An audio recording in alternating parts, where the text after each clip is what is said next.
Hi, my name is Beth Hiley here from Board Game Geek. I'm sitting down with Richard Reese, the designer of the entire Key series.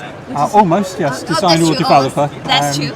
Key Market's the one exception, and that will be being reissued next year.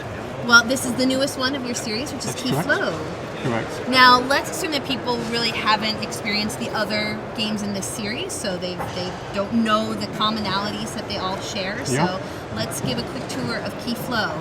Well, Key Flow is, for those people that are familiar with Keyflower, there are a lot of similarities, and Keyflower was the inspiration of the game. One of my long-term playtesters, Ian Vincent, was determined to produce a game, a version of Keyflower which he could beat Sebastian and myself at, Sebastian being my co-designer to Keyflower.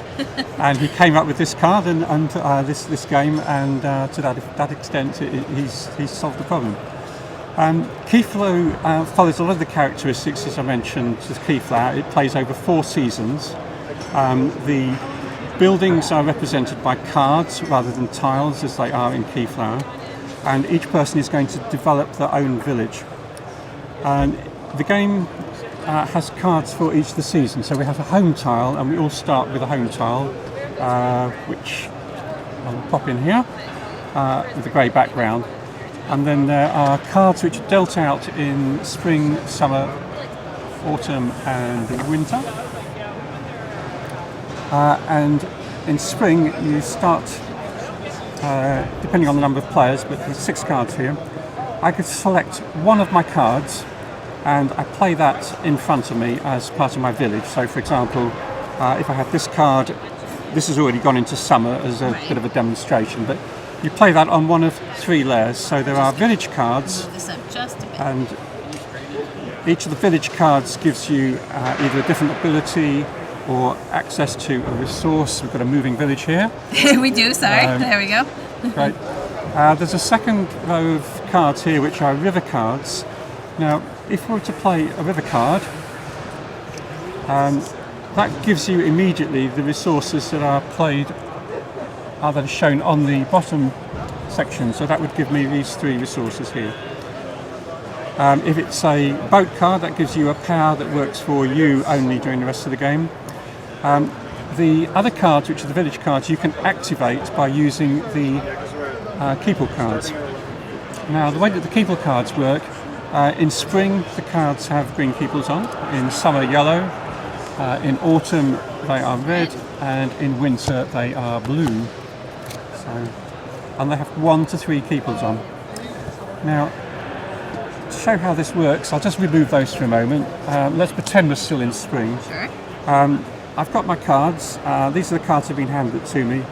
I can choose to, for example, play that there. That will activate this card.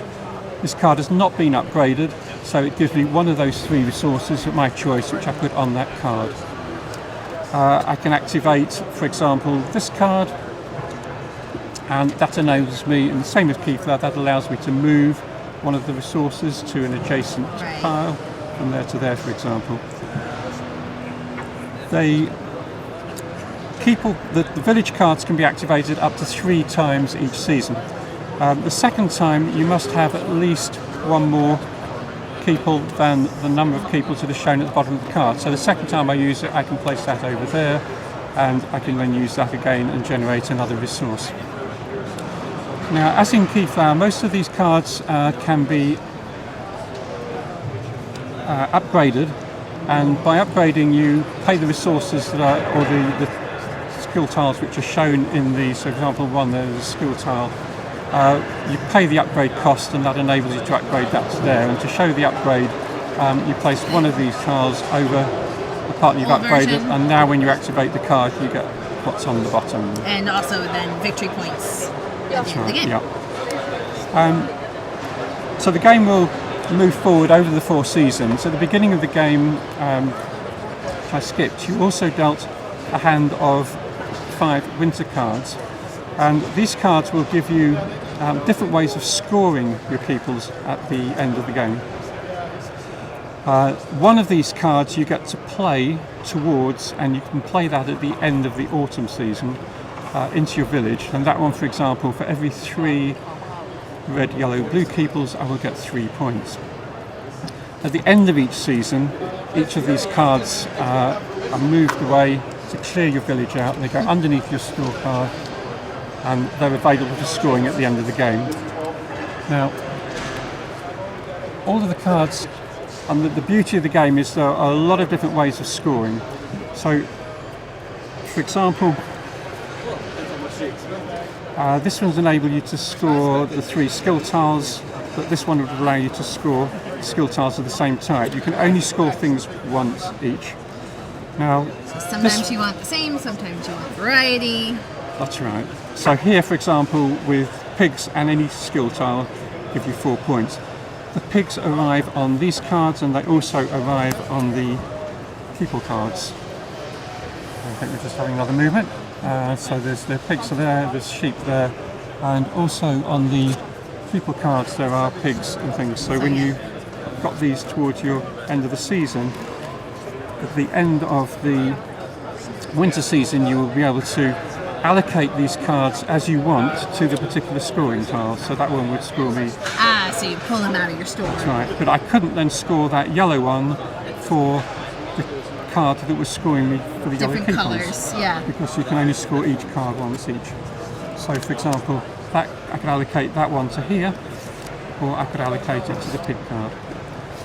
And with this special card, for example, we just moved off screen again, so let me move this into the middle. So I was just demonstrating that with these different scoring cards that you have at the end, you can only allocate each card to one other scoring card.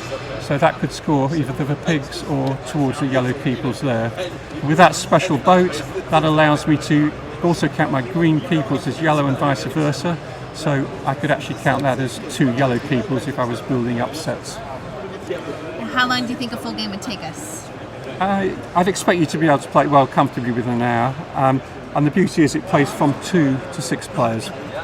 And the game length is not significantly different. Oh, that's What fantastic. I didn't explain, which I should do, which is key to it, is that at the beginning of the season when you collect your 6 cards, you choose one of them, you play that. The other 5 go based on the back of the card to the next player, and I will receive the next 5 from my player on my right. In the summer and autumn, Flips the around. reverse orders. So it's similar to 7 Wonders in that basis. Yeah. So it plays fairly quickly. There's a lot of decisions that you need to make in a fairly short space of time. Lots of different ways of scoring everything, every card you want to keep. I was going to say that part's pretty distinctive of the key series as well. Lots of different ways of combining That's right, scoring. yeah. So the traits that you mentioned at the beginning are the key. So what I like are games where there's a lot of choices, but the game interaction is through the game mechanics. There's no sort of take that to another player.